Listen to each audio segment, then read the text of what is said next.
오늘 말씀의 제목은 누가복음 14장 1절부터 6절 말씀을 기반으로 왜 우리는 분별력이 없는가라는 제목으로 말씀을 나누고자 합니다. 제가 한 광고를 보았습니다. 그 광고에 이렇게 시작합니다. 인간 성장을 방해하는 5가지 요소: fear, shame, anger, sadness, deceit. 우리말로 바꿔보면 두려움, 수치심, 분노, 슬픔, 그리고 거짓자, 이 5가지 요소가 우리를 성장하지 못하게 하는 상처다. 이것을 치유하라. 이 광고가 굉장히 거창했습니다. 그리고 이렇게 이어집니다. 이것을 담아 당신에게 뿌리면 이 상처가 치유되리라. 무슨 광고 같습니까? 향수 광고입니다. 향수에다가 두려움과 수치심과 분노와 슬픔과 거짓 자아를 집어넣어서 그걸 잘 배합해서 우리에게 뿌리면 그 상처로부터 우리가 나음을 입는다라는 거창한 광고를 향수 광고에 사용하고 있었습니다. 방금 나열된 이 5가지 요소는 사실은 상처라기보다는 상처받은 사람들이 나타내는 증상입니다. 상처를 받은 사람들이 두려워하고 수치심을 갖고 있고 분노하고 슬퍼하고 또 자신의 자아를 거짓된 모습으로 위장하며 살아갑니다. 많은 심리학자들이 이렇게 상처받은 사람들이 그것이 치유되지 못할 때 이런 잘못된 증상으로 나타나고 이 증상이 자신도 괴롭게 하고 타인도 괴롭게 한다, 이렇게 말을 합니다. 요즘 현대 심리학자들이 공통적으로 말하는 것은 인간의 성장 과정에는 몇 가지 단계가 있는데 본래 태어난 자아가 있고 그것을 갖고 살아가다 보면 아주 어린 아이 때부터 상처를 받게 된다는 거죠. 부모를 통해서든 아니면 자신을 통해서든 환경을 통해서든 그 받는 상처 때문에 본래 타고난 자아보다 2번째 단계에서는 아무것도 할 수 없는 그런 자아를 또 2단계 갖게 되고, 3번째는 거기에 적응해서 자기의 본래 태어난 모습과 다른 새로운 자아를 만들어낸다고 합니다. 이것을 가면이라고 할 수 있는데 많은 사람들이 이 3단계에 머물러서 거짓된 자, 가면으로 살아가는 경우가 태반이라고 합니다. 반면 이 거짓된 자를 떨쳐내고 또 어릴 때 가졌던 본래 태어난 자아 속에 정결한 자아로 나아가기 위한 노력과 분투 속에서 4단계로 접어든 사람들은 치유된 자아로 살아간다, 이런 해석들이 있습니다. 작년에 제가 읽은 책 중에 아주 인상적인 책이 한 권 있는데 모든 상처는 흔적을 남긴다라는 책입니다. 이 작가는 42년의 자신의 임상 경험을 통해서 수많은 사람들을 만나고 치료하는 과정에서 경험되어지고 쌓은 정보를 바탕으로 이 책을 썼습니다. 이 책의 내용과 또 이 책을 본 제 생각을 조금 곁들여서 나누어 보면 사람들은 성격이 만들어지고 또 그 사람의 성향과 행동 양식이 만들어지는 것이 이 태어나서 살아가는 과정 속에 이루어지는데 그 중요한 요소가 바로 상처라는 겁니다. 상처를 받고 또 그 상처를 극복해 나가고 혹은 극복하지 못한 상태로 살아가는 이런 다양한 행동들로 인해서 내 인격도 행동 양식도 삶의 태도도 결정된다는 것이 이 책의 내용입니다. 그런데 사람들은 그 상처를 전부 좀 숨기려고 한다는 겁니다. 상처를 고쳐나가는 과정, 상처를 치유받는 과정 자체가 어렵기 때문에 많은 사람들은 이 상처를 숨긴다는 거죠.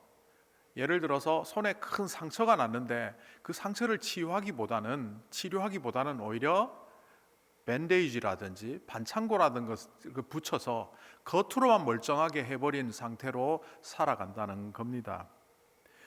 사람들이 가장 두려워하는 5가지 상처가 있다고 이 책에서는 말을 합니다. 그것이 거부당함, 버림받음, 모욕당함, 배신당함, 부당한 대우, 이런 것들이라고 합니다. 그래서 이런 상처가 되는 요소들을 직면하게 되면 사람들은 가면을 쓴다는 거죠. 이 상황을 극복해 나가기 위하여 노력하고 치유받기 위해서 애쓰기보다는 도피해버리고 회피해버리고 도망가 버린다는 겁니다. 그래서 내가 거부당할 때 이 거부당하는 것을 두려워하는 사람들은 도피해버리고, 또 버림받을까 두려워하는 사람들은 오히려 상대방에게 굉장히 의존적으로 힘을 쓰는 그런 가면을 쓰게 되고, 모욕당함을 두려워하는 사람들은 자기가 모욕당해도 끄떡없는 사람처럼 마치 위장하고 살아가고, 배신당하는 것을 두려워하는 사람들은 오히려 상대방을 지배해서 그 사람이 나를 배신당하지 못하도록 하는 그런 가면들을 쓴다고 합니다. 그런데 이 상처는 회피하면 회피할수록 사람의 깊은 곳으로 숨어들게 되고, 이것은 언젠가는 폭발적 요소로 드러날 수밖에 없다는 거죠. 가정에서 가족들과의 사이에서, 또 우리가 신앙생활하는 교회 공동체 속에서, 혹은 직장생활하는 직장의 문화 속에서 사람들과 관계를 맺어가는 그 관계 속에서 그런 상처들이 어느 순간 드러나게 되기 때문에 그 상처는 자신도 타인도 상처를 주는 제2의 상처를 만들어낸다, 이런 이야기를 하고 있습니다. 결국 이 왜곡된 자, 거짓된 자아가 우리를 가면 속에 숨게 하고, 그래서 그릇된 판단과 그릇된 결정을 함으로 우리의 삶이 올바르게 가지 못한다, 그런 이야기를 담고 있어서 상당히 공감하면서 읽은 기억이 납니다. 이 책을 읽으면서 저는 이런 생각을 해보았습니다. 가정에서 행복한 삶을 살지 못하는 많은 사람들이 그 이유를 배우자를 잘못 만나서, 혹은 경제적인 형편이 어려워서, 자식들 때문에, 혹은 이민자로 살아가는 이 열악한 상황 때문이라고 탓을 하는 것이, 이 책을 보면서 그것이 잘못된 거구나라고 새삼 깨닫게 되었습니다. 그러니까 그 상처를 남의 탓을 하지 않고, 혹은 자신의 탓을 하지 않고 오롯이 직면하고, 이것을 통해서 어떻게 이겨낼까 경험을 통해서 배워야 함에도 불구하고, 그 경험을 통해서 하나도 배우지 못한 채 남 탓하고, 혹은 팔자 탓하고 자신 탓하고 살아가면 그 상처는 제2의 제3의 상처로 다시 한번 반복된다는 것입니다. 교회 생활도 마찬가지입니다. 신앙이 자라지 못하고, 혹은 교우들과의 관계 속에서 입은 상처를 그 교우의 탓으로, 혹은 목회자의 관계 속에서 일하는 탓으로, 또 누구의 탓으로, 교회 탓으로 돌리다 보면 어느새 그 상처는 깊숙이 들어가고, 그래서 그 교회를 떠나더라도 다른 교회를 가고 다른 신앙 공동체를 가도 동일하게 그 상처는 드러날 수밖에 없다는 것이 이 책을 통해서 다시 한번 생각하게 되었습니다. 그래서 간단히 말하면 상처는 치유할 때 상처로부터 자유로울 수 있다는 겁니다. 그래서 그 책에 따르면 상처를 치유받는 방법은 그 상처가 주는 경험을 통해서 귀한 교훈을 얻어야 된다는 겁니다. 그리고 얻어진 그 교훈은 반복된 훈련을 통하여 결국 자신의 것으로 만들어서 상처를 통하여 뛰어넘는 거룩한 경험을 통하여 상처로부터 자유로울 수 있다, 이런 이야기를 생각하게 됩니다. 오늘 말씀 속에 보면 삐딱한 사람들이 나옵니다.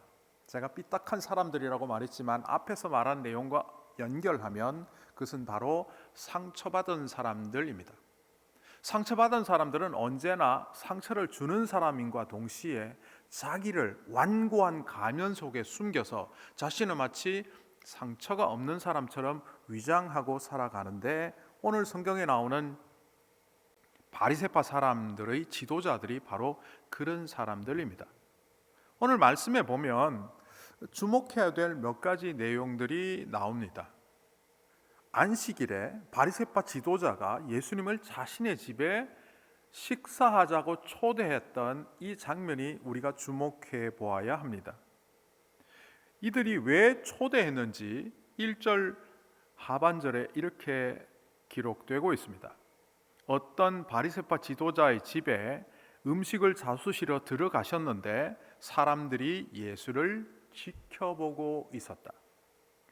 여기서 지켜보고 있었다라는 말은 자세히 보았다는 뜻도 되지만 감시하듯이 보았다는 뜻도 됩니다. 그 곁에 서서 마치 시험하는 사람이 시험을 잘 치고 있는지를 감독하는 것처럼 바라보았다는 바로 그런 동사를 여기에 사용했습니다. 예수님을 이 집에 초대한 목적이 식사를 대접하고 또 좋은 관계를 만들어 가기 위함이 아니라 예수님이 자신들이 옳다고 여기는 것을 동시에 하고 있는지, 이분이 옳은 사람인지 옳지 않은 사람인지를 분별하기 위하여 그들이 예수님을 초대했다는 뜻입니다. 그러나 그들은 옳은 분별력이 없는 사람이라는 것이 오늘 말씀을 통하여 드러나고 있습니다. 자, 오늘 말씀 속에 우리가 잘 모르는 질병이 하나 나옵니다. 수종병 든 환자가 등장하는데 이 수종병이 뭔지 아십니까? 예전에 번역에는 고창병이라고 해서 이게 무슨 병인가 했는데, 이 수종병은 복부에 물이 차거나 심장, 신장, 간장 이런 데서 물이 고여서 몸이 붓는 그런 병을 수종병이라고 합니다. 이 헬라어로는 휘트로피코스라고 하는데, 휘트로라는 말이 물이란 뜻이거든요. 그래서 몸에 어떤 체액이 빠져나와 어떤 부분에 고여 있는 상태가 보여지는 환자를 휘트로피코스, 그러니까 수종병이라고 합니다. 그리스의 유명한 의학자 히포크라테스는 이 수종병을 4가지로 분류를 했습니다. 그러니까 이 히포크라테스의 수종병 4가지 분류는 예수님 시대에도 동일하게 적용되기 때문에 소개를 해보면 이렇습니다. 복부수종, 우리가 보통 복수가 찼다라고 말하는 그런 증세를 가진 환자입니다. 늑막공동, 심장수종, 발과 다리 수종, 이렇게 4개의 종류의 수종병 환자가 있었음을 보여줍니다. 오늘 예수님 앞에 서 있는 이 수종병 환자는 이 4가지 중에 어떤 환자인지 정확히 알 수는 없습니다. 그런데 영어 성경에 보면 이 사람을 이렇게 기록하고 있습니다. A man with swollen legs. 다리가 총총 부어오른 남자라고 이야기를 합니다. 그 영어 성경은 바로 휘트로피코스를 다리 수종으로 보았던 것으로 보입니다. 그러나 정확히 이것이 다리 수종병인지 복수가 찬 수종병인지 어떤 수종인지 정확히 알 수는 없습니다. 그런데 우리가 주목해야 될 것은 이 수종병 환자가 왜 이 자리에 있느냐입니다. 바리새인들은 환자들, 그러니까 당시에 몸이 아픈 사람들을 죄인 취급했습니다. 세리와 죄인들이라고 표현할 때 그 세리는 직업적으로 비도덕적인 사람으로 분류되었고, 뒤에 나오는 죄인들은 하나님께 제물을 드리지 못해서 죄를 사함받지 못했던 종교적인 행위를 하지 못한 사람들과 동시에 환자들을 말합니다. 바리새인과 서기관들이 항상 세리와 죄인들이 예수님과 함께하는 것을 비난했는데 그 죄인들 중에 상당수가 몸이 아픈 사람들이었습니다. 그런데 오늘 안식일에 자기 집에 이 사람이 여기에 있도록 했다는 것은 숨은 의도가 있다는 것을 볼 수 있습니다. 쉽게 얘기하면 바리새인 지도자들이 예수님을 식사에 초대해놓고 덫을 놓았다, 이렇게 볼 수 있습니다. 이것은 의도된 것입니다. 예수님이 이것을 몰랐을까요? 알았습니다. 아시고서는 그들의 의도를 꿰뚫듯이 질문을 하십니다. 어떻게 하는 것이 옳은 것이냐? 안식일에 병자를 고치는 것이 옳으냐? 아니면 고치지 않는 것이 옳으냐? 만약 고친다면 그것이 옳지 않은 행동이 되겠느냐? 그들의 마음속에 숨겨져 있는 그 의도를 파악하고 그것을 질문하십니다. 이 질문에 대하여 바리새인들은 대답하지 못하고 있습니다. 4절에 보면 잠잠하였다. 그런데 여기서 잠잠하였다는 것은 침묵을 지켰다라는 의미이기 때문에 의도적으로 말하지 않았다는 이야기입니다. 조금 해석을 붙이면 이런 거죠. 우리는 답하지 않겠지만 결국 당신의 행동을 보고 우리가 판단을 할 테니 어떻게든 결정하고 한번 해보시오. 우리의 분별력으로 당신이 옳다 그르다를 나중에 판단해 주겠소. 이른바 지금은 침묵하지만 당신의 행동 여하에 따라서 나는 결정하리라, 이런 의도의 침묵입니다. 그런데 예수님께서 그 수종병 든 환자를 고치신 이후에 그들의 잘못된 이중적인 태도를 지적하셨습니다. 병자를 고치신 이후 그들에게 이렇게 말합니다. 너희 가운데 아들이나 소가 우물에 빠졌다면 안식일에 건져내지 않겠느냐? 아들은 생명이 소중하니까 건지는 건 당연한데 소조차도 너희는 너희의 재산을 상실하지 않기 위하여 우물에서 건지지 않느냐? 그런데 여기에 있는 이 수종병 든 환자는 하나님의 아들이고 또한 너희에게도 소보다도 훨씬 더 귀중한 이웃인데도 불구하고 사랑하는 마음 없이 여전히 악한 눈으로 그들을 바라보고 있는 너희들의 행동이 과연 옳은 것이냐라고 반문하시는 그 주님의 음성에 6절에 그들은 대답할 수 없었다라고 성경은 기록합니다. 4절에서 잠잠하였다는 것은 의도적인 침묵이었다면 이 6절에 대답할 수 없었다라는 말은 헬라어로 풀어보면 논리적으로 대응할 수 없는 상황을 말합니다. 어떤 것이 맞는지 틀렸는지 판단할 수 없는 상황을 말합니다. 그러니까 이들은 어쩔 줄 몰라 대답하지 못한 겁니다. 능히 대답할 수 없었더라라고 번역하는 것이 가장 적합하다고 볼 때 이것은 능력이 따르지 못해서 분별하지 못했고 판단하지 못했고 예수님의 말씀에 눌려버렸다는 그런 뜻입니다.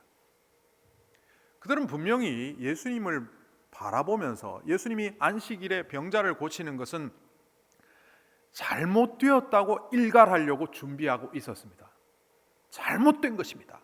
왜 안식일 날 병자를 고칩니까? 수많은 날들이 있는데, 이렇게 말을 마음에 품고 있었는데 예수님께서 질문하는 그 속을 꿰뚫어 보는 말씀 때문에 결국 그들은 대답할 말을 잃어버린 겁니다.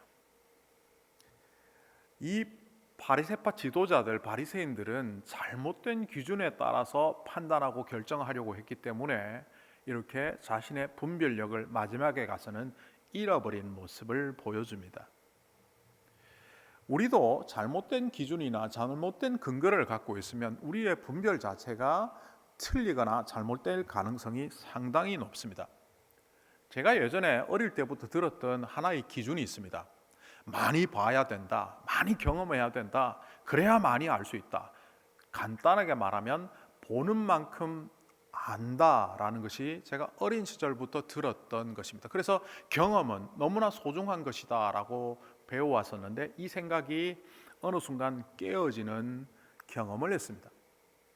1993년에 나의 문화유산 답사기라는 유홍준 씨의 책이 나왔고 그 당시에 인문학서로는 최초로 100만 부를 통과하는 아주 베스트셀러가 되어서 저도 그때 신학교를 다닐 때 즈음에 이 책을 읽었습니다. 그런데 이 책에 다른 내용은 다 차치하고더라도 유홍준 씨가 했던 그 말을 지금도 생각하고 맞는 말이라고 여기는 기준이 하나 있는데 그것은 바로 보는 만큼 아는 것이 아니고 아는 만큼 본다라는 겁니다.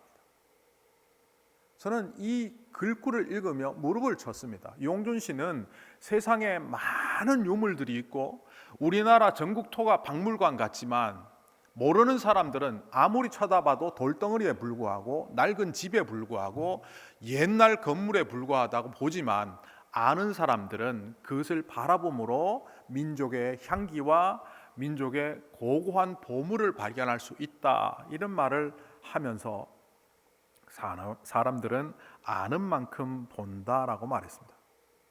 그 이후 제가 성지를 방문할 때든 로마와 같은 고대 유적지를 방문할 때든 늘 공부하고 갔었습니다.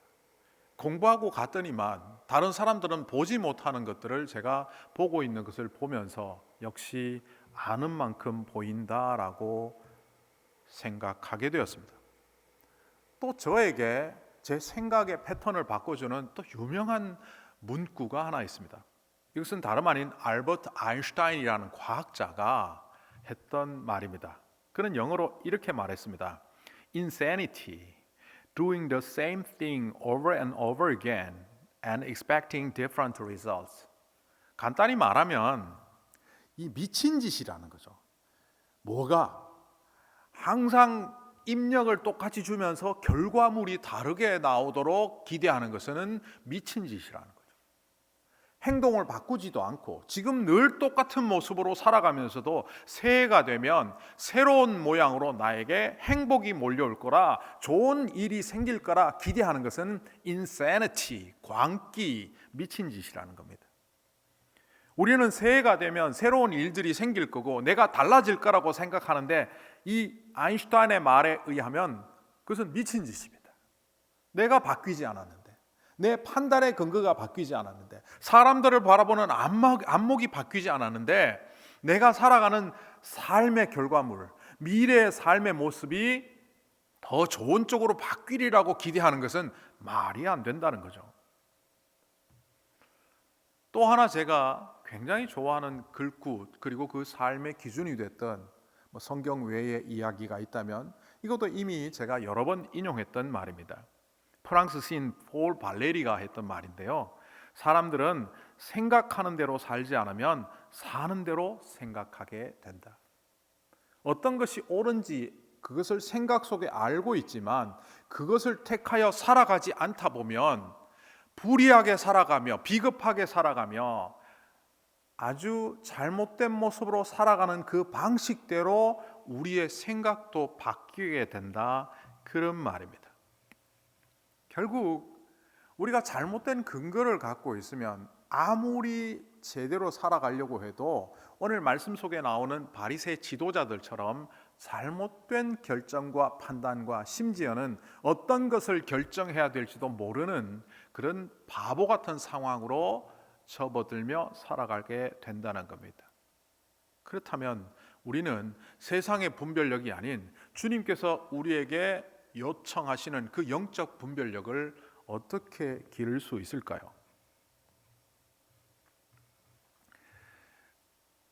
(40대) 이후에 사람들은 매년 1%의 근육이 사라진다고 합니다.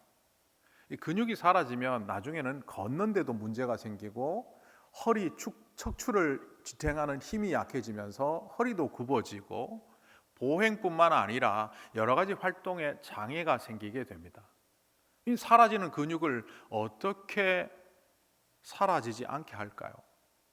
그 근육을 계속해서 자극해서 반복적으로 근육 운동을 해줄 때 근육은 유지가 되고 또 오히려 더 많아지는 결과를 갖게 되는 겁니다. 은행에 어떤 직원이 가서 위조지폐 감별사로 일을 하게 되었습니다. 세상에 많은 위조지폐들이 나오기 때문에 이 사람은 처음에 위조지폐를 공부하기 시작했습니다. 그런데 아무리 공부를 해도 또 나오는 위조지폐, 또 새롭게 만들어지는 위조지폐 때문에 골머리를 앓고 있는데 선배 감별사가 그에게 조언을 해줍니다. 위조지폐를 공부하지 말고 진폐를 공부해.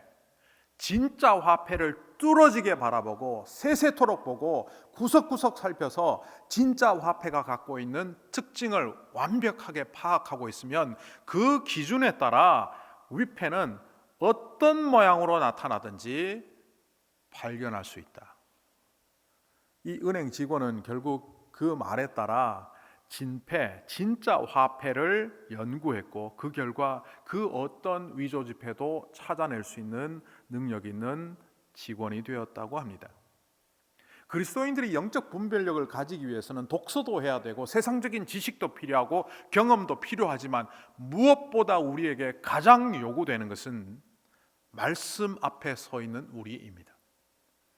진리를 아는 만큼 우리는 살아갈 수 있고 진리를 배운 만큼 생각할 수 있습니다.